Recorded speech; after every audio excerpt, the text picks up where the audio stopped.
Ate, parang takot-takot to sa bahay na to. Tama ka, Amara. Dito nangyari ang kasamaan at pagluloko ni Kari sa atin at hindi ko yun makakalimutan.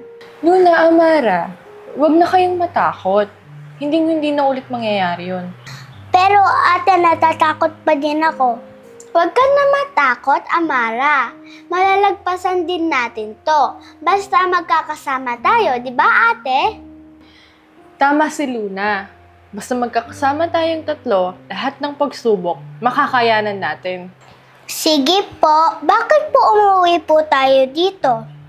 Kaya tayo nandito para kunin yung mga gamit na naiwan natin. Hala ko po kasi dito po tayo ulit titira. Hindi.